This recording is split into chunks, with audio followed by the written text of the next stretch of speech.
The farther I get down the road with the 1% Better Project, I clarify more and more what I'm doing. I notice things, and then I share them with you. I create things, and then I share them with the listeners as well. And one of the things I do is I help people get ready for a job interview. And today with me on the show is the guy that I give credit to more than any other for really showing me what it meant to prepare for a job interview. Welcome in, Charles Berger. Thanks so much, Joe. It's a pleasure to be here, and I appreciate starting off with a compliment. You did a great job on that interview. Charles, man, you're a resource I want to keep going back to, because if I'm going to notice things and share them with listeners who want to get better, you are a guy that I'm going to call upon constantly. Today's format is very, very specific. You caught my eye with a tweet, and you've been tweeting up a storm lately. Yeah, I think part of growing the program now in 2016 is social media and doing it the right way. I mean, you have to get your name out there, and that's something we're trying to do, and there's a lot of reasons for it. I mean, one of the challenges we face is we're trying to legitimize the program and make it a program that kids want to stay at, and kids feel confident that they can be in and get recognition and go on to play in college and things like that. And I think you have to improve the program in every facet, one of them being Twitter. Yeah, isn't that amazing? We never would have thought that growing up, but guys like you and me, we do think about how to use technology, and even you much more so than me with film. So I can already tease later on that I'll have you back to talk about film. But I do want to get one more compliment in before I ask you a couple of tough questions. You know more than hockey, and the reason I took a shot at myself was I don't know anything about hockey, but I know a little bit about coaching. And when I think of you, I think of a teacher and I think of a coach. And when I saw the tweet today where you complimented the former Pittsburgh Penguins coach preparing his team to get ready to play, it blew my mind because I had no idea what he was talking about. What was it about that clip that made you get all excited? Well, there's a lot. First of all, I was excited just to be in the locker room of an NHL team listening to a pregame speech. I mean, basically this morning I was able to find that clip.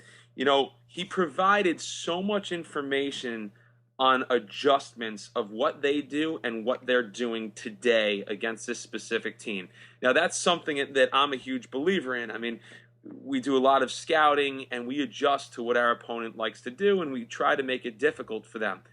My delivery on that in the past has usually been on the bus ride over. It's almost like a quiz, like an assessment we go through before the big test we're about to take. And I thought the way that Bilesma went through it in the pregame locker room, had a lot of merit. And, it's also stuff we talk about. I mean, we talk about systems in the same way he does, with adjustments our F1 and F2 and F3 are making, or our face-off plays, which I was excited to hear some of the stuff they were running. And we also talk about the goaltender and how to beat them, what he's good at, what he's not. So, and then I learned, the last thing he said to me was brilliant. He said, hey, here's a team that's been in the paper recently. They've been batted around. They've lost their last three. We know they're coming to play.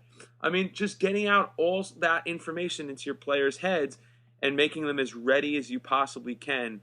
I just thought it was an opportunity for me to learn, and I thought it would be good to show on Twitter. Yeah, and that's exactly where I want to jump in. Getting that information into your players' heads, I'm with you so far. And the last part you talked about is the part that resonated with me. It was a little bit of a hook, right? You can hook onto the emotion, and that'll give the players something in their kind of, so to speak, their hearts. But as far as the information in their head, I was concerned that it was too much information. Your thoughts on that? Here's why I say that it's not. He was very specific in terms of where on the ice you're running it. So, for example, they talked about their power play. Well, that's specifically for the guys on their power play, and that's specifically for when they're on the power play. Then they talked about adjustment on the penalty kill. And again, that's for a specific group of players. He talked about face-offs, in-zone, and as-zone. Now, if he had gone on and done 15 different things, I would agree with you. But I think he did somewhere between 5 and 6, and it's also things that they've worked on already. So there's no way that's the first time these players are hearing it. That might be the 5th or 6th time they're hearing it. And it's kind of like, right before you sit down to take that calculus test, your tutor is saying, okay, remember when you're doing long division, you want this. When you're multiple, or whatever it is. I think calculus is probably well past long division, but you understand where I'm going with that. I do, and I'm trying to find the parallel. We don't have a ton of hockey coaches yet on the thread, but again, coaching is coaching and teaching is teaching. We have leaders of all kinds. So I'm wondering if there's a parallel to the baseball coach that's listening or to the football coach. Would you categorize what he said as a list of reminders? I mean, yeah, I guess I would say he's reminding them because, again, that can't be the first time they're hearing it. It's reminders of the adjustments, I mean, when you're, I wish we were at the point in my program where we were practicing on the ice 5 times a week. And we're going to get there. We're not there yet. When we're doing that, you're so set within your systems that, when you're playing, let's say you have 2 games in a row, one on Friday night, one on Saturday, yeah, you're going to make those reminders on Friday night, and then you're going to make those reminders the next night and Saturday that are going to be totally different because you're facing a different animal. So, yeah, I would say it's reminder to the adjustments that you're making to make sure that your team is most successful that evening. And you said you're trying to get better. You were on the internet trying to learn a little bit about pregame speeches, and I think that's what drew me to this conversation with you. I want to challenge the people listening, the teachers, the coaches, the leaders listening right now, to give us some feedback on where you're on this, because that was not the Rudy speech. That was not win one for the Gipper, and that was really I don't want to say a technical pregame, but it's so different than how I've done it in the past that's I guess why I'm speaking to you. It challenged some of my beliefs, and I'm wondering if I've been doing things wrong, or certainly if I can do them much better. Well, I mean, I think that the word wrong is a word to use. I think people have different styles and different ways of getting information out. I mean, I'll tell you this, like, I loved the information that was presented. I didn't like the style and the manner in which it was. I would have, now he's dealing with professional athletes, I'm dealing with high school students, but I would have slowed it down. I would have broken it down a little slower, a little simpler, and not as fast, because I think that the kids need to comprehend everything you're saying. But look, it's a style piece. I think every coach is going to do things in a different manner. But I think the bottom line is the more information you get to your players, the better position you put them in. And ultimately, that's what we're trying to do as coaches. And then you go out there and you play. Love it. Coaches, reach out to me with how you handle your pregame. Now, I know there's people of every level on this thread, but let's hear about how you do it, because I'm curious to see if there's a totally different third style out there, if you think it's information overload, which was my first reaction, or is it just great preparation as I open the show. Charles, what's one tip as we can kind of close here in terms of 1% better?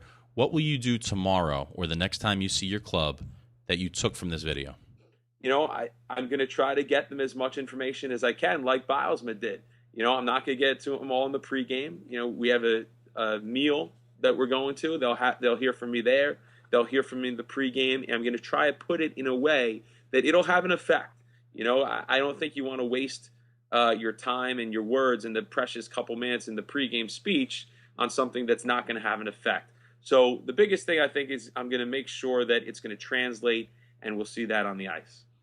We could definitely talk to Charles down the road about culture, about the job interview, about interviewing for the coaching job of your dreams, about film study, and about practice, some of the topics that I really respect you on, Charles. You can find his work at Fox Lane Hockey. Nice, clean Twitter title there. And you're growing the program, man, and thank you for jumping on for a few minutes. I appreciate that, Joe. It's a pleasure to be here. It's a pleasure to speak with you. And, you guys are doing a great job here, too. I look forward to hearing more of your shows. Thanks, my man. Go Foxes. And that's Charles Berger at Fox Lane Hockey. Hope we helped you get 1% better today.